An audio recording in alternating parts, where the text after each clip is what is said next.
Viewers, welcome back to Eha designs. Casual ആയിട്ട് wear ചെയ്യാൻ പറ്റുന്ന ആലിയ കട്ട്, യോക്കിൽ സീ കട്ട് വരുന്ന, ഫ്രണ്ട് പ്ലീറ്റ്സ് വരുന്ന, ഫുൾ സ്ലീവ്സ് അടിച്ച് വരുന്ന ബ്യൂട്ടിഫുൾ ആയിട്ടുള്ള എ ലൈൻ ടോപ്പ് കളക്ഷൻ ആണ് കാണിക്കുന്നത്. റെഡി ഫോർ ഡെസ്പാച്ച് ആണ്. പ്രൈസ് വരുന്നത് 1050. 1050 ആണ്. ക്രീപ്പ് ലൈനിങ് ആണ് ഇട്ടിരിക്കുന്നത്. കാഷ്വൽ ആയിട്ട് വെയർ ചെയ്യാൻ വളരെ നല്ലതായിട്ടാണ്. ബാക്ക് നോർമൽ എ ലൈൻ കട്ടാണ്, സാധാരണ എ ലൈൻ കട്ടിലാണ് വരിക. നല്ല രസമുള്ള ബ്ലാക്ക് കലംകാരി പ്രിന്റ് ആണ് ഇതിനകത്ത് ആഡ് ഓൺ ചെയ്തിരിക്കുന്നത്. ഇഹയുടെ ഇൻ ഹൗസ് ഫിറ്റിംഗ്സ് ആണ്. അതുകൊണ്ട് തന്നെ ഫിറ്റിംഗ്സിന്റെ കാര്യത്തിൽ ഞാൻ 100% ഗ്യാരണ്ടീഡാണ്.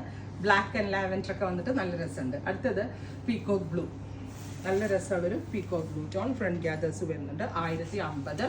Ready for dispatch, express delivery. അടുത്തത് വൈറ്റ്, നല്ല രസമുണ്ട് കേട്ടോ. വൈറ്റ് ആണ്, ബ്യൂട്ടിഫുൾ ആയിട്ടുള്ള വൈറ്റ്. ഫൈനലി നല്ല ഭംഗിയുള്ളൊരു മെറൂൺ, മെറൂൺ അല്ല നാരക്ക കളർ. ട്രൈ ചെയ്ത് നോക്കുക. Thank you.